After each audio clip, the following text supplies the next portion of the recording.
at the White House. Let's listen to the president. Thank you very much.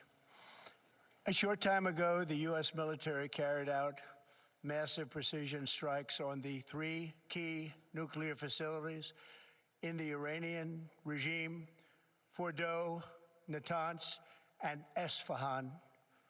Everybody heard those names for years as they built this horribly destructive enterprise. Our objective was the destruction of Iran's nuclear enrichment capacity and a stop to the nuclear threat posed by the world's #1 state sponsor of terror. Tonight, I can report to the world that the strikes were a spectacular military success. Iran's key nuclear enrichment facilities have been completely and totally obliterated. Iran, the bully of the Middle East, must now make peace. If they do not, future attacks will be far greater and a lot easier. For 40 years, Iran has been saying death to America, death to Israel. They have been killing our people, blowing off their arms, blowing off their legs with roadside bombs. That was their specialty. We lost over 1,000 people, and hundreds of thousands throughout the Middle East and around the world have died as a direct result of their hate. In particular, so many were killed by their general, Qasem Soleimani. I decided a long time ago that I would not let this happen. It will not continue. I want to thank and congratulate Prime Minister Bibi Netanyahu. We worked as a team like perhaps no team has ever worked before. And we've gone a long way to erasing this horrible threat to Israel. I want to thank the Israeli military for the wonderful job they've done. And most importantly, I want to congratulate the great American patriots who flew those magnificent machines tonight, and all of the United States military on an operation the likes of which the world has not seen in many, many decades. Hopefully, we will no longer need their services in this capacity. I hope that's so. I also want to congratulate the chairman of the Joint Chiefs of Staff, General Dan Raisin-Kane, spectacular general, and all of the brilliant military minds involved in this attack. With all of that being said, this cannot continue. There will be either peace or there will be tragedy for Iran far greater than we have witnessed over the last 8 days. Remember, there are many targets left. Tonight's was the most difficult of them all, by far, and perhaps the most lethal. But if peace does not come quickly, we will go after those other targets with precision, speed, and skill. Most of them can be taken out in a matter of minutes. There's no military in the world that could have done what we did tonight, not even close. There has never been a military that could do what took place just a little while ago. Tomorrow, General Kane, Secretary of Defense, Pete Hegseth will have a press conference at 8 a.m. at the Pentagon. And I want to just thank everybody, and in particular, God. I want to just say we love you, God, and we love our great military. Protect them. God bless the Middle East. God bless Israel, and God bless America. Thank you very much. Thank you. President Trump there at the White House, Vice President J.D. Vance, Secretary of State Marco Rubio also serving as his national security advisor, along with Defense Secretary Pete Hegseth right there with President Trump announcing to the nation, similar to what he said in his post on social media not long ago, that the U.S. is now directly involved with Iran, striking 3 nuclear locations, Fordow, Natanz, and Esfahan, 3 nuclear facilities that the U.S. had long been studying, as well as international observers around the world in tracking Iran's nuclear program and their desire perhaps one day to have a nuclear weapon. I want to bring in Mary Bruce. Let's go back to Mary at the White House. Mary, the president had warned Iran, come to the table. Let's negotiate some sort of a peace deal, that this current conflict must end. At last word, he said 2 weeks would be his deadline. We know that's turned out to be 2 days. We'll learn in the hours and days to come whether that was part of the strategy here. But this is a fairly risky move for this president, though tonight he says it's been a victory. He thanked U.S. forces who were involved, and he said if Iran does not end the wars and seek peace, tragedy for Iran will be even greater than what we've seen in the last 24 hours. David, it is an extremely risky move, and no one knows really where this goes from here. Look, the president, we know, has long warned that Iran cannot get a nuclear weapon, but he also long was pushing for those negotiations. As you mentioned, it was just 2 days ago that the president announced, after yet another meeting in the Situation Room, that he was going to give himself this 2-week deadline within which to make this decision whether or not to strike Iran, in part because he thought there was, quote, a substantial chance of negotiations, that they would be able to get Iran back to the table. It is not clear still, even after hearing from the president just now, what changed his mind, what led him to believe there was no time left to waste, that the U.S. had to go ahead and get deeply involved in this conflict in a way that the president has also really promised the American people he would not. He campaigned on a promise to be a peacemaker and a unifier, to keep America out of these kinds of conflicts. And what's clear tonight is that the president is very much leaving open the door that there will be more of this. While he is hailing the strikes tonight as a huge success, he is also not ruling out additional military action, saying that there are many targets left, that they will act with precision, speed, and skill if needed. How all of this will ultimately end Iran's nuclear program is a huge question. And of course, David, Iran has promised a severe response if the U.S. were to be directly involved, as we now are. And one quick follow-up to what you're reporting here, Mary. Obviously, you're watching ABC News live coverage at this hour. The president just addressing the nation, talking about the U.S. striking 3 Iranian nuclear sites. The president calling it a tremendous success. Speaking briefly with our John Carl earlier this evening before addressing the nation about this. And Mary, you've covered President Trump for some time. You covered him as a candidate, his promises not to engage in the Middle East and in any more foreign wars. At the same time, he has long promised that Iran would not get a nuclear weapon.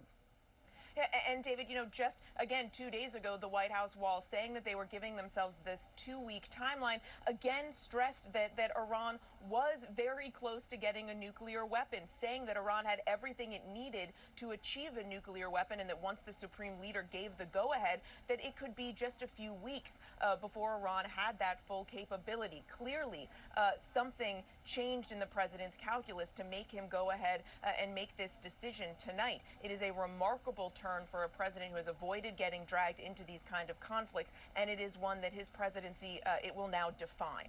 That is for sure. Our chief White House correspondent, Mary Bruce, with us live here tonight. Mary, thank you. I want to bring in John Carl, our chief Washington correspondent. John, I was struck that you were able to connect with the president even before he addressed the nation tonight. Again, he was confident with what he had witnessed, what he'd been briefed on following this operation, and made it clear to the American people that all of the U.S. military involved in this operation is back out of that airspace and on their way home. I think the most significant thing is I called him, I mean, really, David, just in the aftermath of learning about these attacks, within an hour of his speech that we just saw, and he picked up the phone. That was a measure of how eager he was to tout what he said in those words. He said to me, a tremendous success tonight. He didn't want to talk about the details of the operation, about the very difficult questions, David, of what are the next steps? What happens with Iran? What happens with Iran's efforts to retaliate? We heard some of that in the speech just now when he said the attacks will be far greater and much easier if Iran does anything to the United States. But David, we are in a new phase here right now. I think it is without question the most consequential decision that we have ever seen Donald Trump make. And it's entirely unclear what direction it will go. Will it be consistent with his promise to end the forever wars? That's the argument that's being made tonight by the president's advisors. They're saying that what this has done is finally an American president has taken care of an Iranian threat that has bedeviled the United States for nearly a half a century. Finally, an American president has ended a threat that has killed a lot of Americans, as you heard the president mention, in the attacks on American troops, especially in Iraq.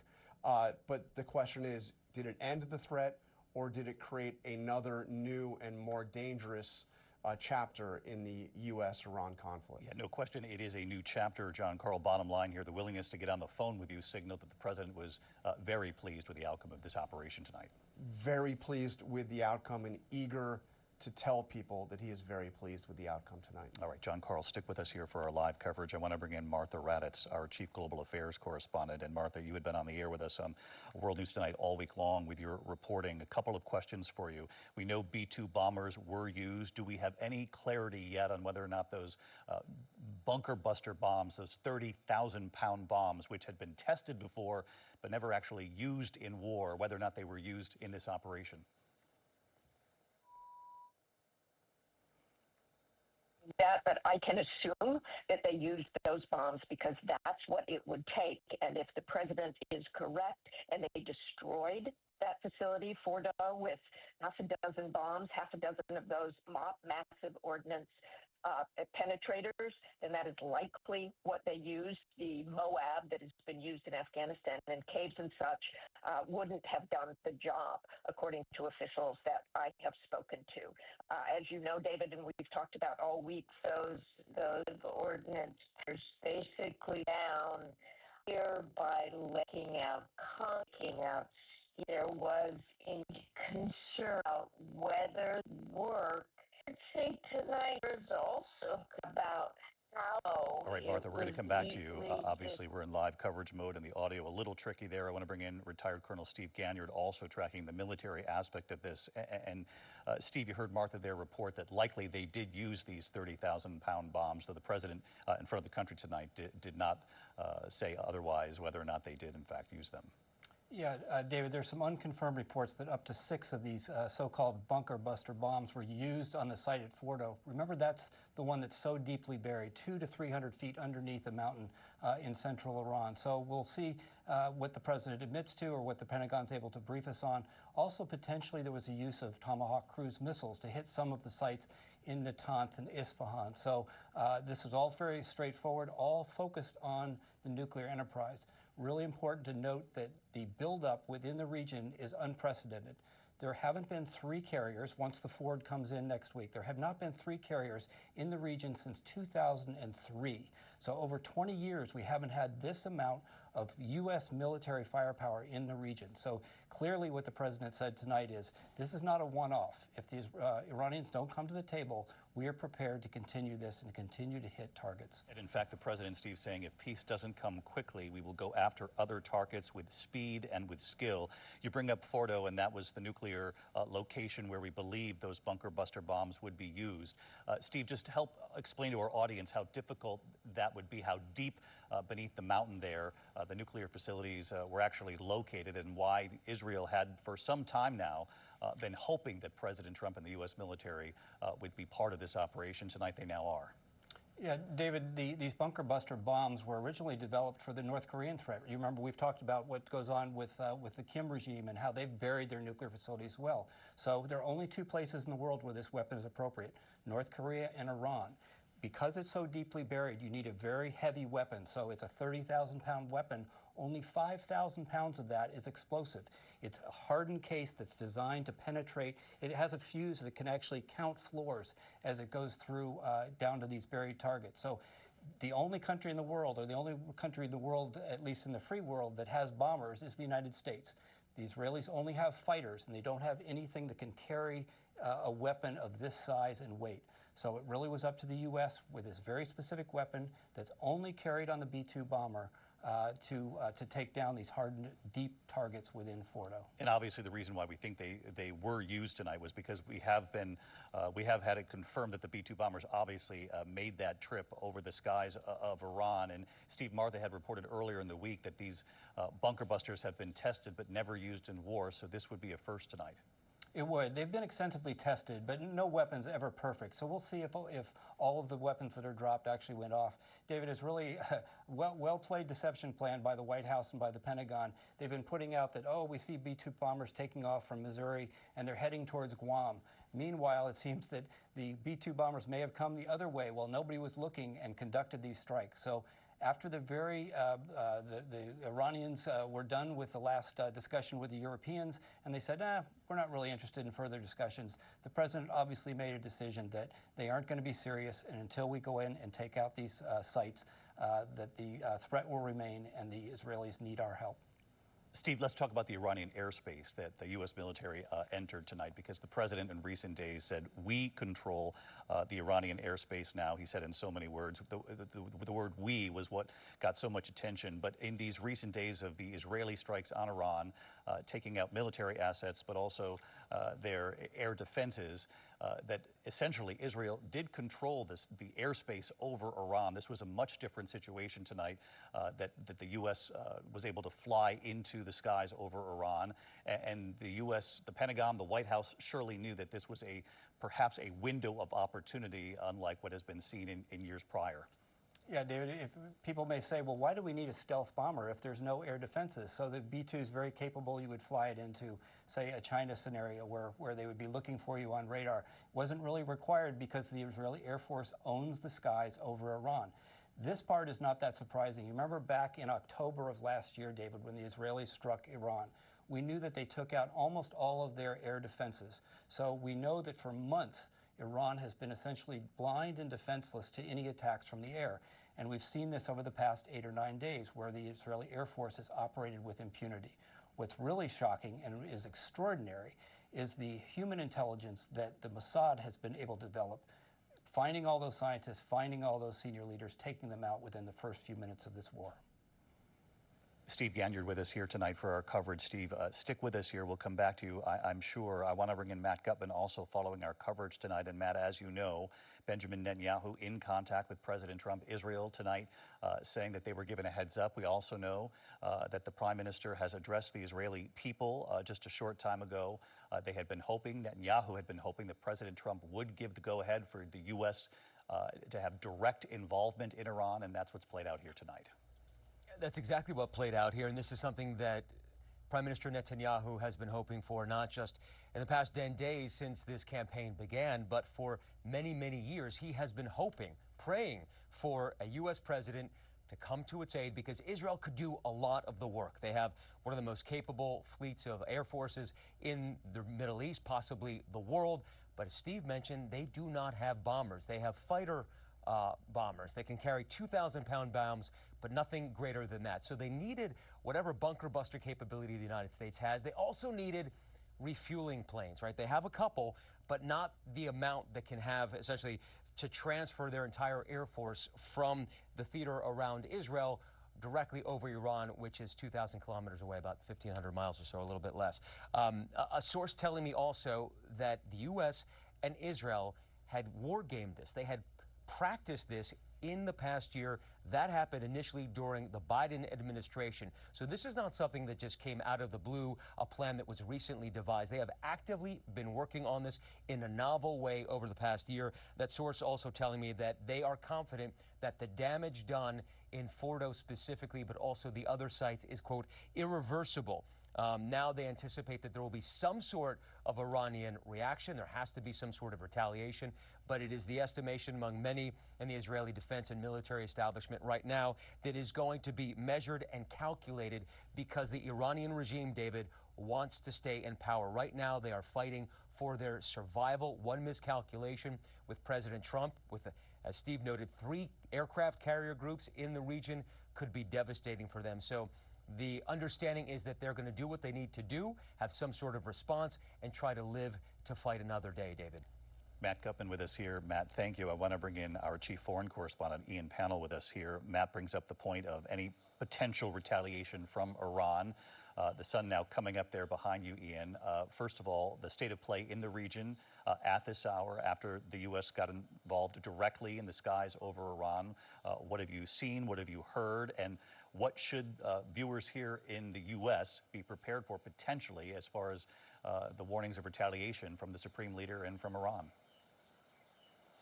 Yeah, not just from Iran, but of course from its proxies. We've already heard from the Houthi rebels inside Yemen that they will respond. They had warned very clearly. Remember, there was an agreement between the Houthi rebels, who are backed by Iran, and the United States government.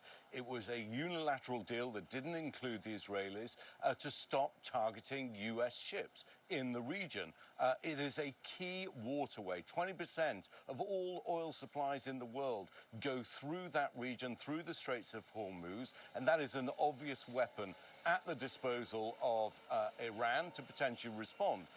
But there are a number of targets across the region. You have thousands of US soldiers stationed in Iraq. You have pro-Iranian militias there, the Popular Mobilization Units. You have US soldiers also stationed inside Syria. You have other US bases like Bahrain in the Gulf. So there are potential military targets. There are potential civilian targets.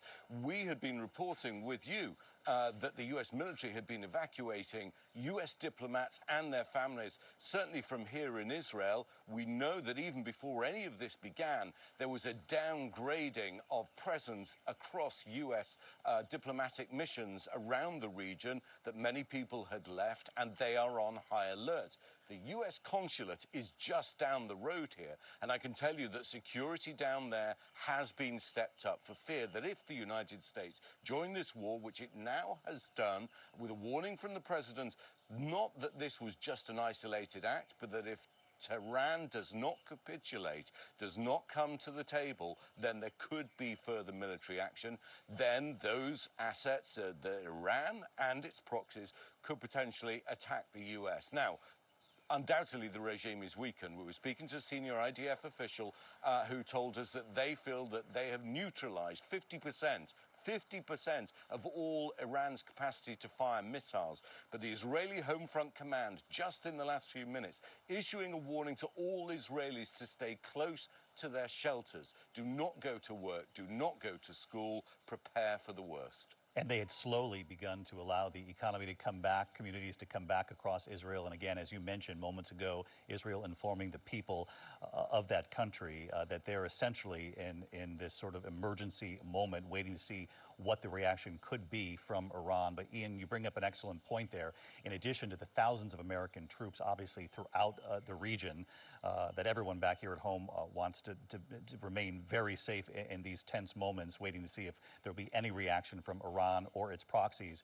You bring up Iran's air defenses. You bring up proxies, including Hezbollah, significantly weakened. You talk about 50%. We've seen what Israel has done in recent days. We saw what Israel did in response to the October 7th attacks to Hezbollah, of course, north of the border in Israel, significantly weakened Iran's positioning. And the question is, what do they have left, and what would they risk knowing those three carriers, those U.S. carriers, are in the region? And President Trump's warning tonight that if peace doesn't come quickly, we will act, and we will act quickly. Yeah, I think the calculation is different under President Trump than it was under President Biden. But even under President Biden, they deployed more military resources to the region to support Israel, first of all in its war with Hamas and then with Hezbollah. It's been actively involved. The U.S. THAAD air defense system has been actively deployed out at sea here, and also air defenses on land to try and intercept these ballistic missiles. Now, 10 to 15% have managed to get through. But I can tell you it's now been many, many hours since anything happened here, and I think people are waiting to see. But all of those proxies have been severely degraded. I mean, since October the 7th, 2023, the entire shape of the Middle East, in particular, Israel's enemies, and by extension, America's enemies, have been weakened. You've got Hamas, you've got a change of regime in Syria, you've got Hezbollah and the Houthi rebels in Yemen, and we haven't even talked about the Iranian-backed militias in Iraq. They will be a major concern for the U.S. administration and for the Israelis, because they do have the capacity, as we've seen before, to respond to U.S. bases in the region. When General Soleimani was assassinated by the U.S. military, we were in Iraq at the time, and we saw that rockets were fired directly from Iran towards those U.S. bases. So all of that is vulnerable, and the whole idea that the regime in Iran is just going to pack up its bags and say, fine, that's the end of things, I suspect is unlikely at this point. They will have to be seen to respond, but the threat from President Trump is serious. It will be heard loud and clear across the region. And the other question here tonight, the leadership of Iran and the future of the supreme leader.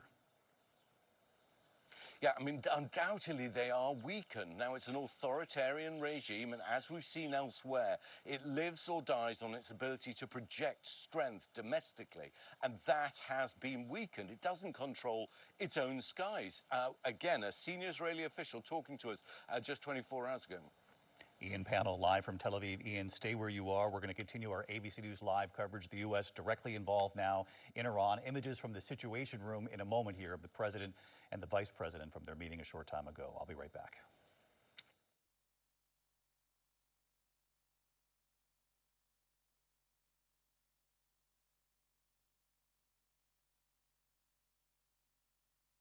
All across America, Good morning. Hello. wherever we are, it feels like home.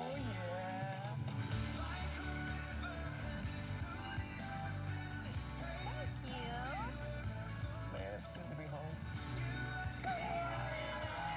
GMA, it's an invitation to come together and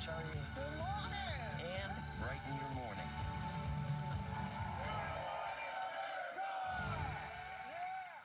It's the musical event of summer, CMA Fest. Are you guys ready to party today? With can't-miss performances by Blake Shelton, Megan Maloney, Ella Langley, Keith Urban, Kelsey Ballerini, and more. Plus, one-of-a-kind collaborations featuring Brooks and Dunn and Lainey Wilson, Shabuzi and Jelly Roll, and Bailey Zimmerman and Big X The Plug. Hosted by Ashley McBride and Cody Johnson. What's going on, CMA? CMA Fest, presented by SoFi. Thursday on ABC and stream next day on Hulu. The best way to know a thing is to take it apart, put it back together. Might be a hero in there after all. Ironheart, streaming June 24th, only on Disney+. It's time to party! Monday, July 7th. And now we're in the jungle. Ready to find some love. Let's dance, Paradise. Paradise is back. Good things are coming. New beach. New challenges. And here come the Goldens. Oh, look at I got my inner knees done. They're reformed. Bachelor in Paradise premieres July 7th on ABC and stream on Hulu. Millionaire is back. Can we keep the money ourselves? And this season, it's personal. Do we love Matt Damon or what? I'm coming on Jeopardy with someone you hate. An all-new season of Who Wants to Be a Millionaire starts July 23rd on ABC and stream on Hulu. The entire NBA season comes down to one single game. There's nothing like Game 7 in the NBA Finals. Dreamed of being in this situation my whole life. One game for everything you ever dreamed of. Win it, you get everything. If you lose it, you get nothing. Game 7 only fitting with the way these two teams have gone at it. The NBA Finals, Pacers Thunder, Game 7 on ABC. We're back, baby. Yes. Grandma, he smells really good. Name something your mate's booty has in common with the basketball. It bounces.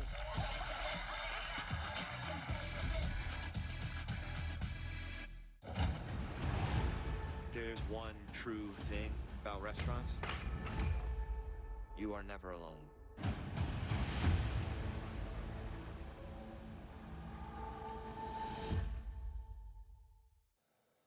It is now 10:30 here in the East, 10:30 Eastern on a Saturday night. The president addressing the nation about 30 minutes ago, talking to the American people about the U.S. now directly involved in Iran. The U.S. military striking 3 nuclear sites inside Iran this evening, Fordo, Natanz, and Esfahan. As you know, Fordo is the site that we had been reporting on at length in recent days, given the fact that that nuclear facility is deep beneath the mountain there. The question was whether or not B-2 bombers would be used and whether or not those B-2 bombers would drop those 30,000-pound bunker buster bombs. We had been reporting on that all week long. Tonight, we have confirmed that the B-2 bombers were in fact used. The president did not make clear in his address to the nation whether or not the 30,000-pound bombs had been dropped, but it's believed that they were in fact used. He said to the American people, the president did, that the sites have been completely, totally obliterated. He spoke of Israel as well this evening, saying we worked as a team in this, and he said the tragedy for Iran will be far greater than what we've witnessed in recent days if they do not bring peace and bring peace now, saying that we will go after other targets with speed and with skill. And you can see the president there. For those of you who are joining us at the top of the hour, the vice president there to his side, Marco Rubio, the Secretary of State, also National Security Advisor at this point, holding two roles, and Defense Secretary Pete Hegseth there with him as well. The images from the Situation Room that they have released here tonight show them huddled in the Situation Room. This is at least the fourth time this week that we have learned that the team had been gathered in the Situation Room. Obviously, you see the president there, the vice president moments ago there at his side. You can see Susie Wiles there, Chief of Staff, and others gathered in the Situation Room here this evening as the mission was playing out. The president, a short time thereafter, posting online and on social media that this had been a success. In fact, telling the nation what had played out, applauding the U.S. troops and signaling to the American people that they were no longer in Iranian airspace, that they were now on their way home. He told the American people in that social media post, "We have completed our very successful attack on 3 nuclear sites in Iran, including Fordo, Natanz, and Esfahan. All planes now outside of Iran airspace. A full payload of bombs was dropped on the primary site, Fordo." And again, what we'll be reporting out in the hours to come is whether or not those were the 30,000-pound bombs that the U.S. military has tested significantly but never actually used in war. All planes, the president said, now safely on their way home. And he went on to say, "Congratulations to our great American warriors." There's not another military in the world, he said, that could have done this. Again, this is what he urged live before the American people as well. He said now is the time for peace when it comes to Iran. And again, the warning that came from the president just a short time ago in addressing the American people and the world, knowing that Iran watching as well. He said to the Iranian leadership, if peace does not come quickly, we will go after other targets with speed and skill. I want to bring back in our chief White House correspondent, Mary Bruce. Mary, have you heard anything from the White House yet? And of course, you heard me talk to Ian about the future of the Supreme Leader. President Trump was asked about the Supreme Leader in recent days. He said, "I know where he is. We have intelligence on him." Insinuated in many ways that it would be a somewhat easy target, but said it was not a target he intended to go after, at least not now. Yeah, the president in that post essentially threatening the Supreme Leader, saying he's not going to go after him yet, not going to kill him yet, but making it clear that is something that seems to be on the table. Iran, of course, we know has threatened a severe response if the U.S. were to get more involved, as they now have, of course. And interesting that the president tonight, in his very brief remarks, just about four minutes, I believe, made it very clear that he was working in close coordination with the Israeli Prime Minister Benjamin Netanyahu. I'm told that the U.S. gave Israel a heads up before these strikes tonight. We know that the president also spoke with him after the strikes. And of course, seeing those images of the president working closely with his team, they have met every single day this week, 4 meetings in the Situation Room, as you mentioned, here at the White House.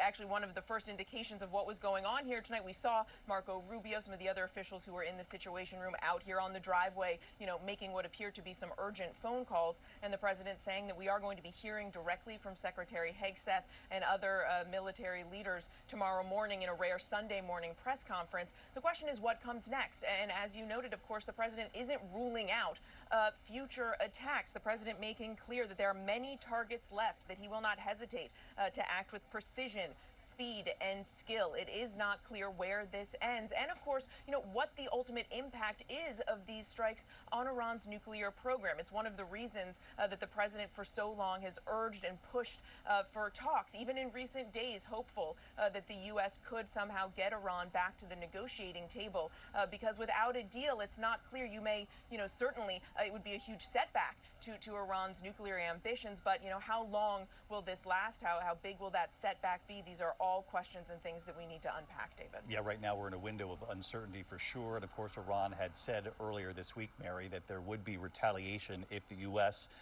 Did directly get involved, which has played out here tonight. I wanted to ask you, I know that there has been reaction over on Capitol Hill, lawmakers applauding the president, Republican lawmakers, though there has been some division within the Republican Party in the buildup to this moment. And as you know, you covered the president out in the campaign trail as well, leading up to the election, that he campaigned often on staying out of costly foreign conflicts, away from American interventionism, promising to stay out of the Middle East. He also at the same time promised that Iran would never have a nuclear weapon. He's now involved tonight with Iran, and again, the question now, the uncertainty now, is whether and if Iran will respond in any sort of significant way. Yeah, in many ways, David, this is exactly what President Trump was hoping to avoid. He promised on the campaign trail no more wars, that he was not going to drag America into another lengthy conflict in the Middle East. In fact, David, just last month, I was with the president in the Middle East at the largest U.S. military air base in Qatar. The president again there saying that his priority was to end conflicts and not start them. But in that same speech, speaking to thousands of American troops, he also said, you know, if America is threatened, that he will respond with overwhelming and devastating strength and force.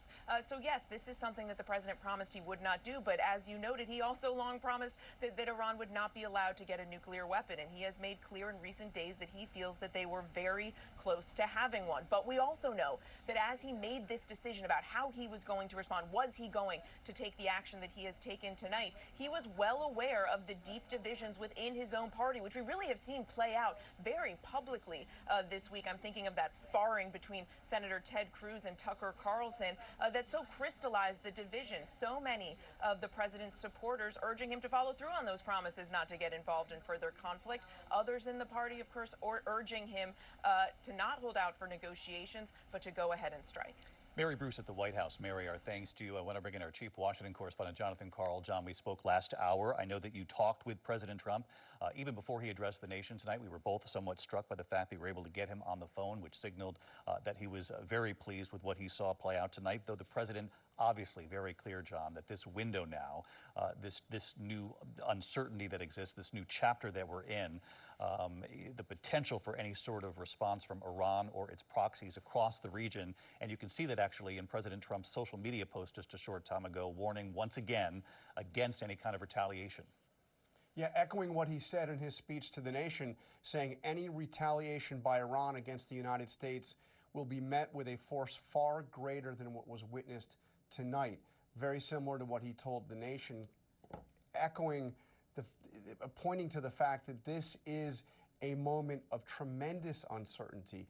Will what the United States did tonight, the most consequential decision Donald Trump has ever made, will it lead to a series of countermeasures by the Iranian regime and its proxies and its allies in the region, attacks on the United States, or will it lead to regime change in Iran? Will it lead ultimately to the collapse of the revolutionary government that has led Iran as an adversary, a fierce adversary of the United States for some 47 years, 46 years?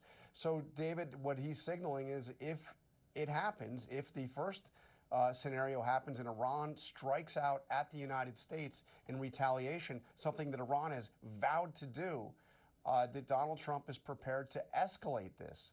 So where are we in terms of his promises of ending forever wars? Under one scenario, this is a beginning, not an end, to our conflict with Iran. It certainly has reshaped the Middle East and what it looks like, you know, in the weeks and months from now. Obviously, we cannot say at this point, though, a significant move tonight on the part of the U.S. military at the instruction of the president to strike 3 major nuclear facilities inside Iran. And again, of course, Fordo is the one many of our viewers are familiar with, the most reporting on it because it's deep underground. John, stick with us. Again, John speaking to President Trump before he addressed the nation, the president expressing to John that he was very pleased with what he saw played out, said it was tremendous success, and then addressing the nation 10 p.m. Eastern, speaking of these 3 facilities. I do want to bring in Martha Raddatz back with us this half hour. And Martha, the question going into tonight and this operation, he said there was a 2-week timeline. It turned out to be 2 days. Of course, we'll report this out, whether or not that was part of the strategy here. The question was, B-2 bombers, would they be used? We know they were. We know they flew all the way or halfway around the world to get to the Iranian airspace. And we presume that they did use those 30,000-pound bombs they would have to reach deep beneath that mountain there in Iran. That's exactly right, David. They would almost have to have used those massive ordnance penetrators that can go so deeply into that mountainside. That's what Israel was waiting for. That's what Israel wanted to go over Fordo, because it really truly is the only bomb that could penetrate that deeply. I think one of the things that will have to be checked clearly is that the president clearly said this was a tremendous success. They destroyed it. Whether they can get people on the ground to see if it is completely destroyed, because an underground facility, you can't really tell, although they certainly have ways to find out as much as possible. But I think one thing tonight, David, that we really do have to say, it is clear the U.S. is now at war. It is exactly what we've been talking about all evening, that this is what the president wanted to avoid, but we are now there. And as we brace for possible retaliation, certainly Iran has suffered great loss, but they are perfectly capable of going after U.S. troops, and there are 40,000 of them in the region, David. It's a very important point, Martha. Martha, thank you. And again, Martha, underscoring the fact that we are, as a nation, the U.S., now at war with Iran tonight. The president warning again on social media moments ago what he said at the top of the hour in his address to the American people, warning against retaliation from Iran, saying there would be even greater force, greater speed from the U.S. if Iran or its proxies retaliate in any sort of way. I want to get right back to our chief foreign correspondent, Ian Pannell, who has been live on the ground in Tel Aviv for us many nights in a row now here. And Ian, for folks who are watching back here in the U.S., what particular threat do the American forces that Martha just spoke of, the tens of thousands who are spread throughout that region, what kind of threat do they face? You and I have been talking about how the air defenses in Iran have been significantly wiped out, perhaps 50% or more by the action taken by Israel in recent days. But that doesn't mean that there aren't ways for Iran and its proxies to retaliate. Yeah, and that has been, in many senses, the speciality of Iran. It has contracted out its offensive operations. It's known as the world's #1 sponsor of terrorism. That's a phrase that we've heard repeatedly. The Houthi rebels inside Yemen, Hezbollah in Lebanon, Hamas also in Gaza, but also other groups. It has been guilty of malign activities, and you have a heavy U.S. military presence throughout the region, in Iraq, in Syria, in Bahrain, and elsewhere. You have a heavy diplomatic presence. We've seen diplomats being evacuated from here along with their families, and diplomatic presence elsewhere in the region reduced.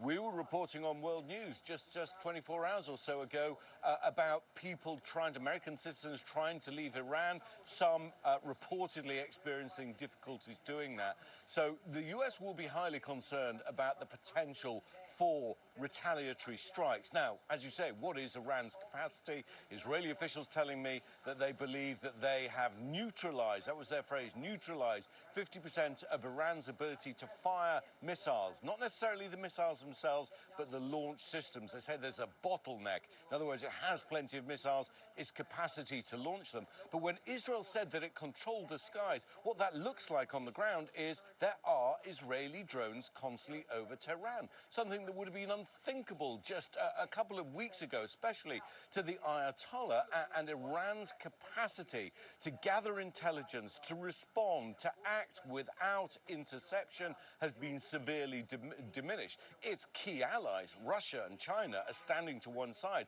They have no appetite to get involved in this. I mean, conversely, Russia has benefited because the price of its own energy supplies has skyrocketed. But there are concerns specifically about the oil supplies that come out of Iran. 20% of the world's oil supplies go through the Straits of Hormuz. We saw previously that the Houthi rebels inside Yemen were capable of striking U.S. carriers as well as other international carriers. That is a group specifically that I think we should be watching. That will have an impact on oil prices, and the U.S. doesn't depend on oil from that region in the same way that the Europeans and the Chinese do, for sure, but it will have a potential knock-on effect. So there are a number of ways that Iran could retaliate, but the president was very clear, we shouldn't lose track of that if Iran didn't acquiesce, that if it didn't sign up to some kind of peace process, there would be further action. Ian, you and I both know that the president certainly has not talked about a regime change in any sort of way, and certainly didn't tonight in addressing the American people. Instead, obviously talking about the desire to, and he said they were completely, totally obliterated when he talked about Fordo, Natanz, and Esfahan, these 3 nuclear sites in Iran. But you can't help but to think about the future of the current leadership of Iran, and in particular, the supreme leader, who the president has talked about in recent days. Obviously, too early to know, but it would seem the future for that supreme leader is somewhat in question. Exactly, and we've heard again repeatedly from the Israelis. I mean, certainly when there was that very heavy strike here, when that hospital was hit, we had the Israeli defense minister directly blaming and threatening the Iranian supreme leader, suggesting that he would be a valid target. Prime Minister Netanyahu and the Israeli president, who I spoke to, also said that he was a key part of the problem. But again, an Israeli military official talking to me on background was adamant that that wasn't part of the agenda. However, when you weaken an authoritarian regime like that, when you force someone like Ayatollah Ali Khamenei underground, he's not been seen in public apart from once or twice, that raises questions in people's minds. The regime lives and dies on its ability to project strength and actual physical coercive force on the ground, and that has been diminished. It has been suggested to us that the Israelis, as well as going after military targets, could go after state security targets. If those forces are no longer powerful, then it may well lead to further action. Certainly, Iranian, Persian friends that I know believe that people will respond on the ground. It's early days, we're not seeing it yet, but the capacity for self-generated change has now just gone up dramatically. Okay, so Ian Panel, you bring up the very important point of the potential ways in which Iran could react across the region there. Ian Panel, tremendous reporting all week long, and we appreciate your coverage with us here on a Saturday night.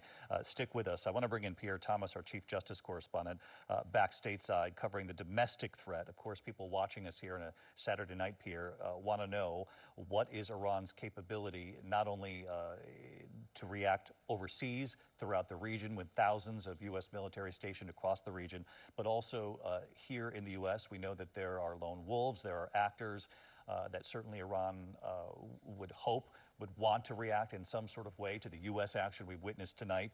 What are U.S. authorities here in the homeland prepared for potentially, and what have they said? Well, David, one of the things they're most concerned about in the immediate future would be the potential for cyber attacks. Iran and its proxies have shown some capabilities to project from thousands of miles away. That's an immediate threat. DHS actually put out a notice just a couple of weeks ago after Israel started to attack Iran, warning the U.S. infrastructure, that's the electrical grid, energy sector, financial sector, to double check their computer systems to make sure that they have the proper defense mechanism. So that's a concern. There's obviously always been concern about the ability of Iran, to project inside the United States. Do they have operatives here? The U.S. government has made a number of cases involving Iranian operatives in the United States attempting to impact dissidents here, that sort of thing. Also, there would be concern about just a general reaction to the notion of the U.S. government, the U.S. military, taking a military strike to the homeland of Iran. So officials here will be looking at that kind of thing as well, David. Pierre Thomas with us on the potential threat here at home as well. And of course, you say, Pierre, that what authorities within the administration are most concerned about at this point, and at this point, we point out it's very early in this sort of new chapter we're in, potential window of time here where there could be any kind of reaction, retaliation from Iran or its proxies. Most concerned about a potential cyber attack, as Pierre said, though there could be other operatives that the U.S. Is keeping its eye on as well. I want to bring in Rachel Scott, our senior political correspondent, and Rachel obviously covers the White House, Capitol Hill. She covered President Trump as a candidate.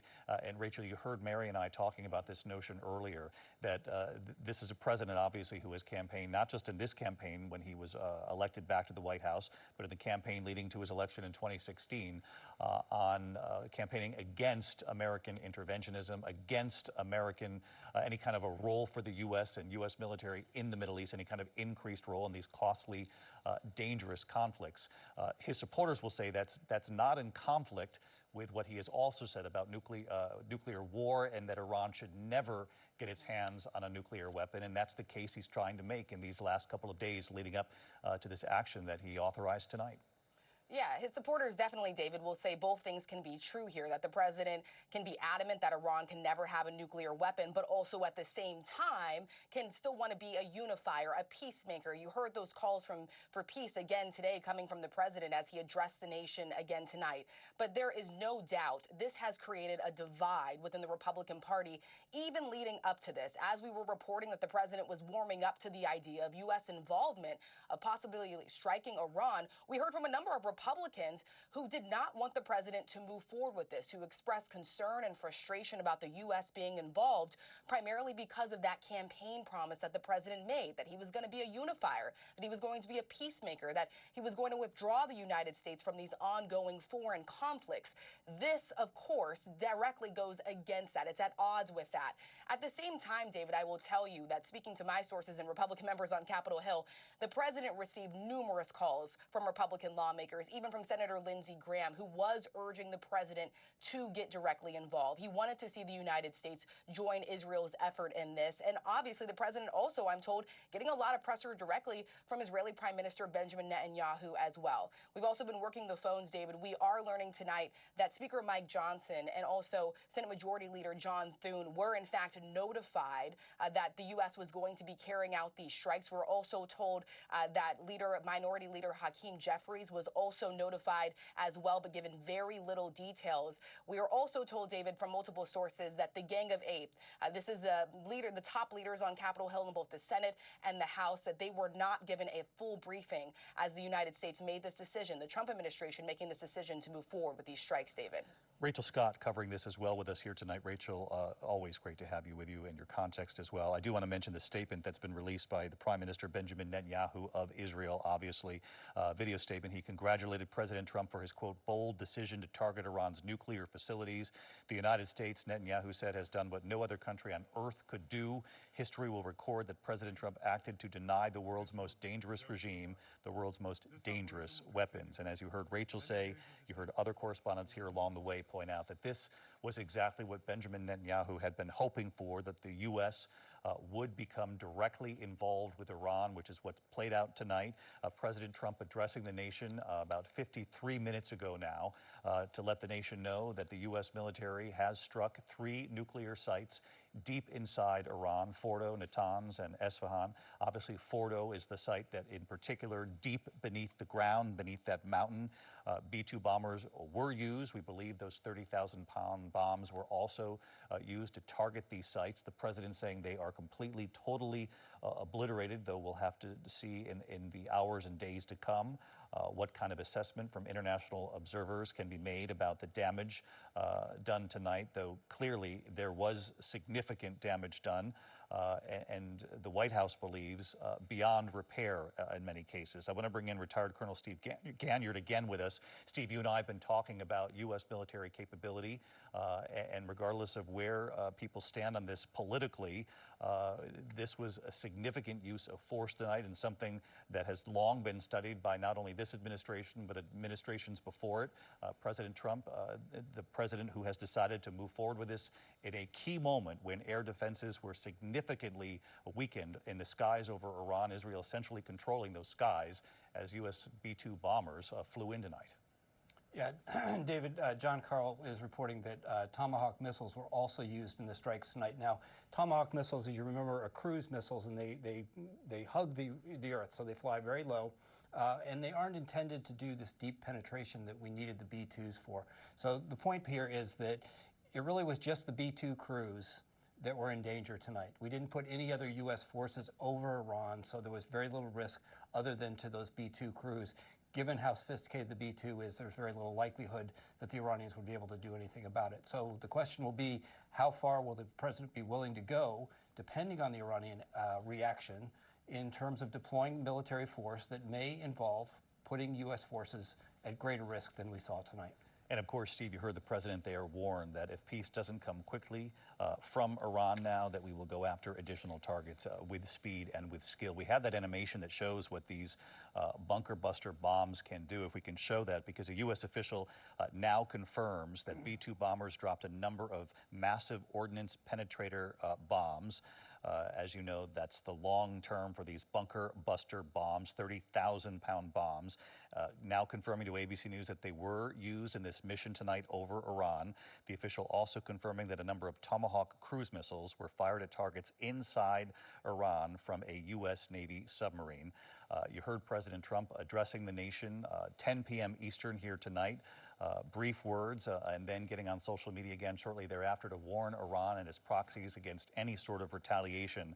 But at first word tonight, which came shortly before 8 o'clock p.m. Eastern Time, the president saying we have completed our very successful attack on 3 nuclear sites in Iran, including Fordo, Natanz, and Esfahan. All planes are now outside Iranian airspace. A full payload of bombs, he said, was dropped on that primary site of Fordo. That is the key site that is deep beneath sort of a range of mountains there. And we had reported for some time that it would probably take those bunker busters to actually do significant damage to that nuclear facility. And again, ABC News now confirming that those B-2 bombers did drop those 30,000-pound bombs. Our coverage will continue first thing in the morning for many of you. Your local news is next. Good night. This has been a special report from ABC News. All across America. Good morning. Hello. Wherever we are, it feels like home. Oh, yeah.